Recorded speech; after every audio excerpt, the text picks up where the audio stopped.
What is going on, everyone, and welcome back to another episode of the Inside Canes Recruiting Podcast. I'm Luke Cheney, joined as always with Stephen Wagner. And Stephen, we are, as of the time of this recording, 2 weeks away from signing day. Miami is on quite of a tear when it comes to flips this time of season. So we have a lot to get into. First of which, Miami recently got a new commitment, a guy that, Stephen, you've done a lot of reporting on these past few weeks. Gavin Mueller, tight end who was formerly committed to Colorado. Quite the riser in his senior season, up now within the top 60 of the 2026 Rivals player rankings. Um, Stephen, just first off, before I ask about the player, what type of job did Miami do with Gavin Mueller to flip him from Colorado to Miami? The way that Miami got him really was kind of remarkable because he was not a name that we really heard at all until kind of around like the mid-October ish range, and then all of a sudden we hear hey, Miami has a little bit of interest in this kid. The Hurricanes then go ahead and formally offer Gavin Mueller, and at first it wasn't totally clear. Just where Miami was going to fall in terms of the sort of chance that they were actually going to have. But Miami really put pedal to the metal and they worked very, very quickly to get him to campus. They get him down to campus for the Stanford game, really impress him during that visit. Then all of a sudden, next thing you know, he's gone ahead and set up an actual official visit to return to Miami a couple of weeks later. This time, this past weekend, November 15th, for the Hurricanes game against NC State, and man, we really felt pretty good about where things sat going into that visit. Miami had recruited him relentlessly. Mario Cristobal was very personally involved. Cody Woodall, the tight ends coach, has done a really good job recruiting tight ends these last 4 years. They've very consistently gotten the guys that they want. Mueller turned into one of these guys that Miami really, really wanted. Whenever we were looking at tight ends in this class and potential options, we were kind of thinking, especially here down the home stretch, we were thinking, well, maybe they'll be able to pull Luke Brewer out of Iowa. Maybe they'll be able to pull off flipping, Hezzy Kent, from Florida. If that's a route that they're going to end up going, they ended up not going that route. They decided to really go all in on trying to get either Brewer or Mueller. Hurricanes end up getting Mueller, who was a guy who they very, very badly wanted. And man, looking at his film, I think this is a dude whose ceiling is just absolutely tremendous. One of the biggest risers in the Rivals 300, like you said, this fall, rose 100 full spots in this latest Rivals ranking update. He climbed from number 156 overall to number 56 overall. He's a top 5 tight end in this class. Has only been playing tight end for a couple, or has only been playing football, for 2 years now. He was previously, kind of more of a basketball guy, really good shot putter in track as well. But these last 2 years, he has absolutely exploded as a true football star. And you look at what he was doing for his high school this season. I mean, he really was doing absolutely everything. He was taking direct snaps at quarterback. He was running a little bit of wildcat. I think he had a couple of pass attempts too. He had 1 6 touchdown performance. He also had, I think, 17 he had 17 rushing touchdowns and 6 receiving touchdowns. I mean, it really was kind of one of these things where his school was very quickly trying to figure out, man, how many ways can we possibly get this kid the ball? And he has done the absolute most with every opportunity he's had. More than 1,300 all-purpose yards his senior year. Kind of looking at his senior film, I gotta tell you, he kind of reminds me a little bit of Colston Loveland, the former Michigan tight end standout. He was also a 4-star recruit. Now, obviously, the tight end for the Chicago Bears. I think he was Rookie of the Week last week in the AFC, or excuse me, 2 or 3 weeks ago in the AFC.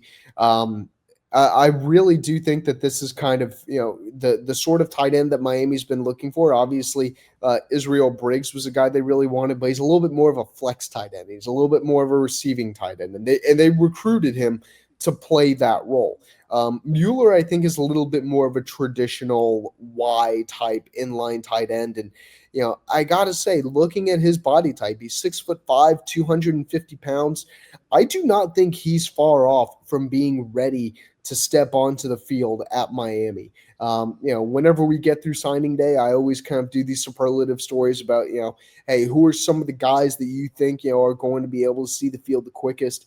I really do think that he's going to have one of these opportunities to see the field sort of quickly at Miami. I think that there's a really good chance that he's on the field sooner than later. I think, obviously, he'll have to get a little bit stronger in the weight room, but I don't think he's going to need to get much stronger. I don't think he's going to need to put on much weight, if any weight. I mean, heck, he already seems to be kind of at the point that you want him to be from a physical standpoint.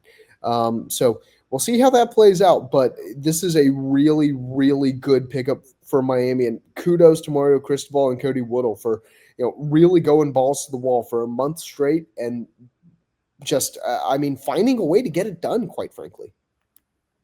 Yeah, with Mueller, his official ranking per the most recent ranking update by Rivals, 56th national player overall, fourth best tight end, and the number one player in Illinois. So truly a blue chip prospect. And it kind of speaks to, and Steven, I want to ask you about this because Charles Power, the director of scouting and rankings at Rivals, put out a very interesting tweet about this yesterday about Miami's, I guess, kind of, we'll say, philosophical switch in recruiting strategy that we've seen these last couple of cycles, in the sense that we've seen Miami really target and go all in, especially late in the cycle, on these late rising seniors, guys last cycle, such as Josh Moore, Kellen Wiley.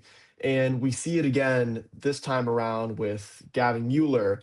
Samori Wingo has been committed to Miami for a little bit now, but he's definitely a late rising senior. I mean, he's among the top 25 players in the country per this recent rankings update. Just Stephen, in your opinion, with this, I guess, philosophical switch, just kind of expand on that if you can, of Miami's strategy recruiting wise of taking chances on these guys who flourished later in their high school careers rather than maybe some of the guys who peak a little bit earlier. Well, historically speaking, guys who rise late in recruiting cycles typically have a little bit of a higher hit rate than guys who, really establish themselves early. And that's simply just because, more information, more data is now available on these players. Not to mention, these are high school football players. They are going to get better the older that they get. You are going to be better at age 17 than you were at age 16. And if you're not better at age 17 than you were at age 16, well, you kind of scratch your head and wonder, shoot, well, how does that really project once he gets to the next level? Is he going to continue on a downward trajectory, or are we going to be able to swing that back around and turn this into a positive trajectory again? But yeah, we've really seen here over the last couple of years Miami kind of shift a little bit away from really going after these guys who they really lock on to early in the cycle and put a little bit more value in senior tape. That was something that I kind of felt like Miami sort of struggled with a little bit in the 2023 and 2024 cycles, is kind of, getting hung up on these guys that they evaluated early in the cycle, these guys that they locked onto early in the cycle and decided, man, this is going to be my guy. This is a dude that we really, really want. I think one of the examples in the 2023 class, even though it obviously ended up not working out, but he was a recruit that Miami wanted very, very badly and that Miami kept very aggressively pushing for, was Cormani McLean.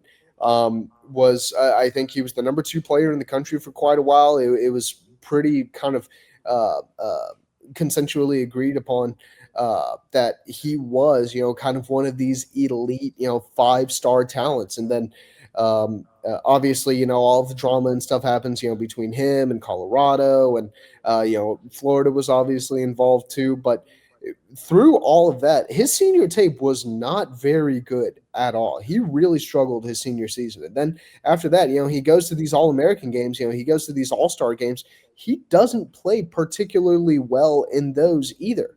Um, Now, obviously, I mean, you can't, no one has a crystal ball to be able to look into in March and say, okay, well, this kid's going to have a great senior season. This kid's going to have a crappy senior season. But here over the last two cycles, I mean, you've seen Miami really go crazy after guys like Hayden Lowe, who ended up being a Mhm. 5-star. And his senior tape was absolutely ridiculous. He had absolutely insane senior tape. And he was one of those guys that Miami was recruiting, took an official visit to Miami. Kind of seemed like things probably weren't going anywhere. Then in the fall, Miami really turned the heat up on him, and they successfully ended up being able to get him. Kellen Wiley last year rose from being a no-name guy basically to a top 100 prospect because he had really, really awesome senior film. He's another one of those guys that Miami's really going to be banking on. Malachi Tony.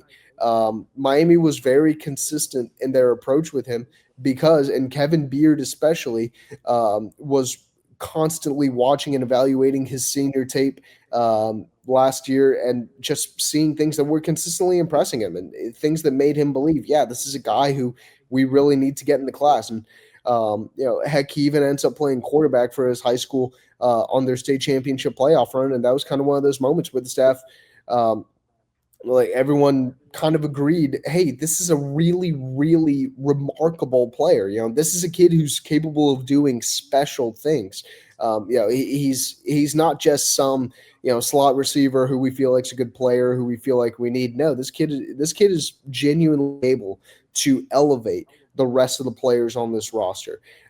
This year, we've seen Miami go after guys like DeAnthony Lafayette, who was committed to LSU and had really, really awesome senior tape. He kind of rose a little bit during the spring. He exploded during the fall. Now he's a bona fide 4-star, top 300 player. Samorian Wingo, he was a player who Miami really, really liked a lot. And obviously, again, this comes back to the crystal ball thing. No one has a crystal ball to be able to tell exactly how good a player's senior season is going to go.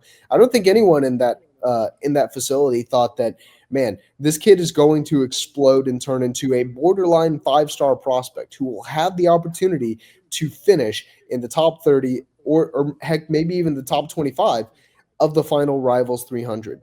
Um, I think we're seeing a lot more emphasis on senior film for Miami. I think we're seeing a lot more emphasis on traits, and I think we're seeing a lot more emphasis on player production. I really do think that that's something that the staff has kind of figured out.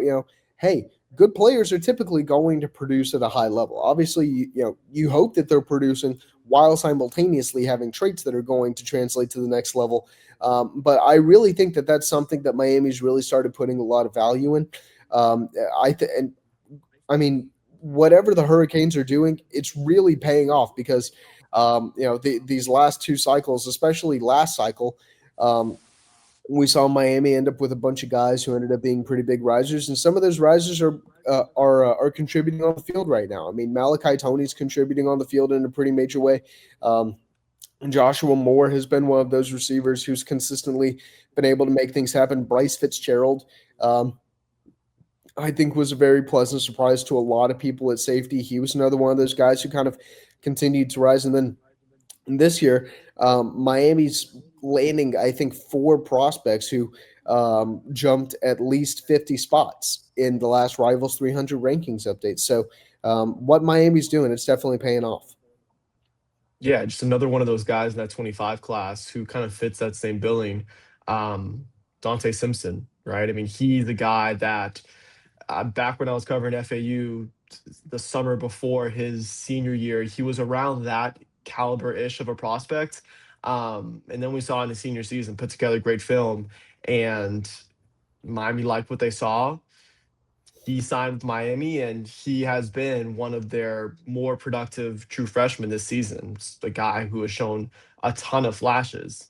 Man, so just looking now at how Miami could finish these next 2 weeks with the 26th cycle, still a couple of flip targets on the horizon, guys that we could see potentially ending up in Miami's class.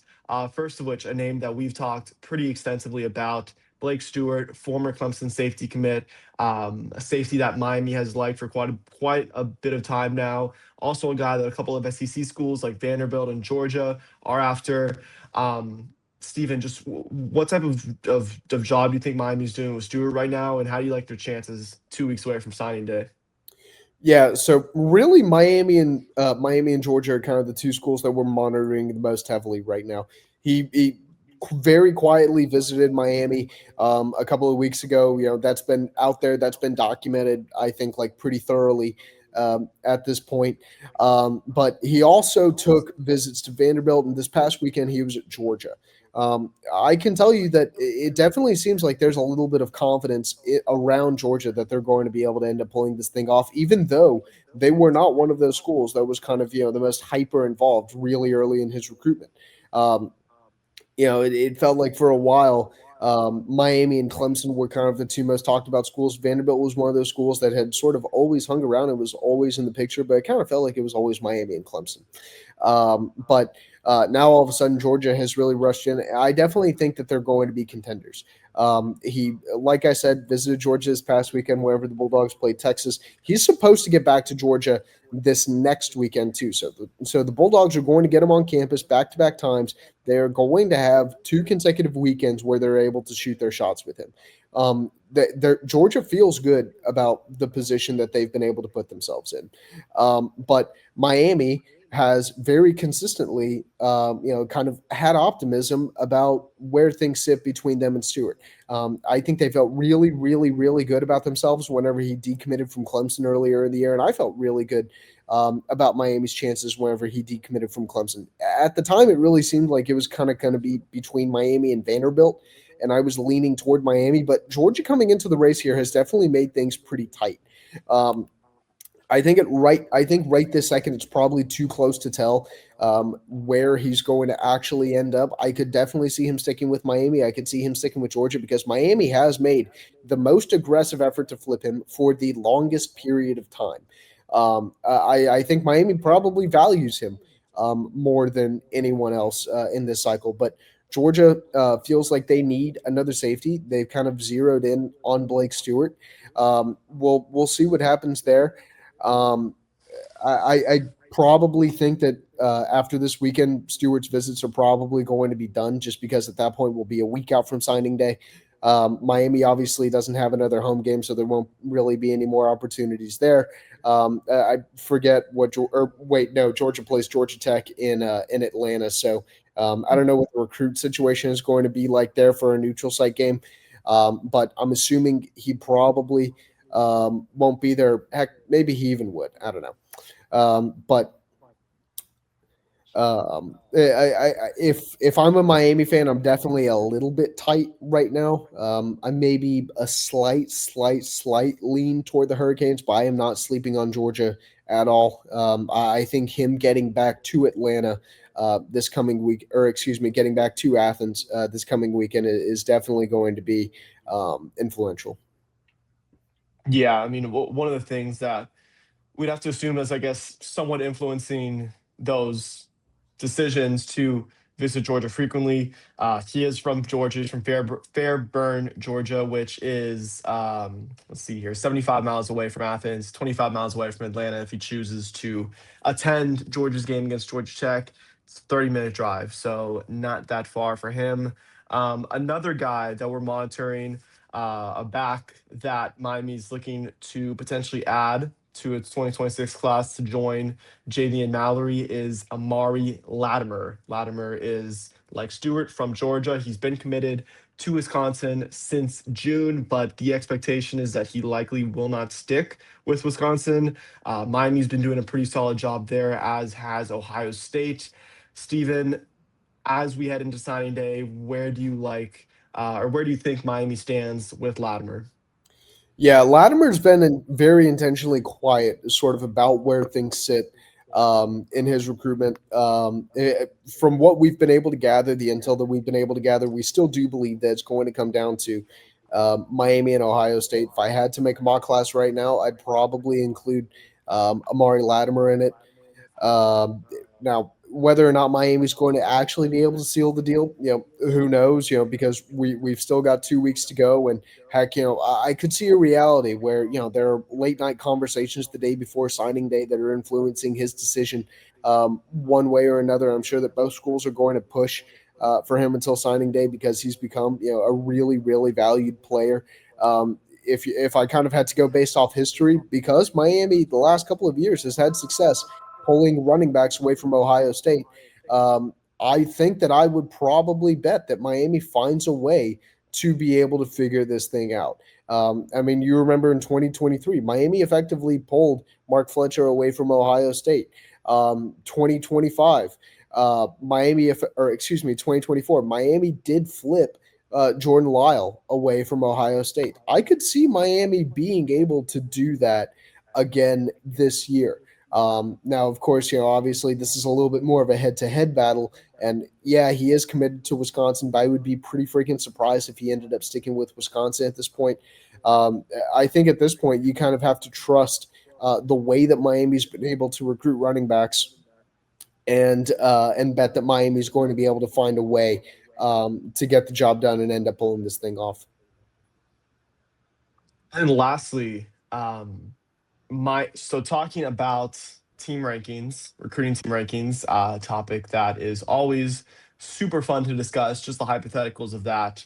So Miami for the 2026 class is currently ranked 10th nationally in the Rivals industry team rankings, just ahead of Tennessee. Let me pull the rankings back up. Yeah, just ahead of Tennessee, and let's see here. Just below Tennessee, excuse me, just ahead of LSU. So, like I said, 10th in the team rankings. Steven,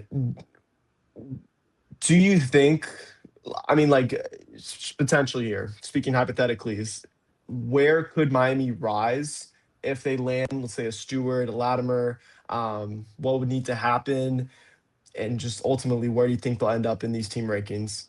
I think at the end of the day, it's most likely that Miami ends up falling somewhere between 8th and 10th, maybe even 7th and 10th, depending on how things shake out. If Miami's actually going to climb all the way into the top five, I think Miami would need to land another. I mean, like bona fide 5 star. Not someone like Wingo who's maybe a late riser, but kind of one of these guys who's a 5 star across all ranking services.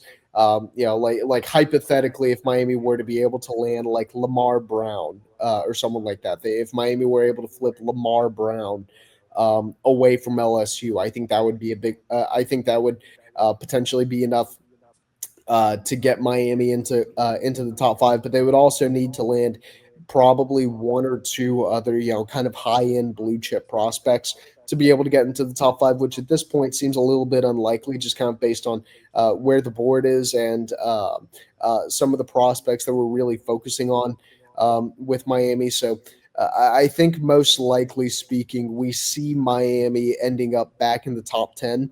Like I said, somewhere 8th and 10th, maybe 7th and 10th, somewhere in that range. But probably at this point, pretty unlikely Miami finishes in the top five. Yeah, for them to finish in the top five, as you said, they would have to pull a couple of shockers come signing day. I mean, the fifth ranked team in the rankings is Alabama. Alabama has 23 commits, which is less than Miami, who has 30. But Alabama does have five stars committed to that class, whereas Miami has one, which definitely plays a factor in those rankings. So yeah, a lot that we discussed today, a lot that we will continue to discuss in the next couple of weeks leading up to signing day. Miami is still involved with the likes of Blake Stewart and Amari Latimer, and hey, it's especially around this time of the year. Mario Cristobal always seems to pull a couple of surprises out of his hat, so we will have to monitor that as well. Uh, Thank you all for joining in on another episode of the Inside Canes Recruiting Podcast. If there's anything that we missed that you would like to ask us, you can always head to the Recruiting Storm Center message board on canesport.com. So check us out there. For Stephen Wagner, I'm Luke Cheney. See you all next time.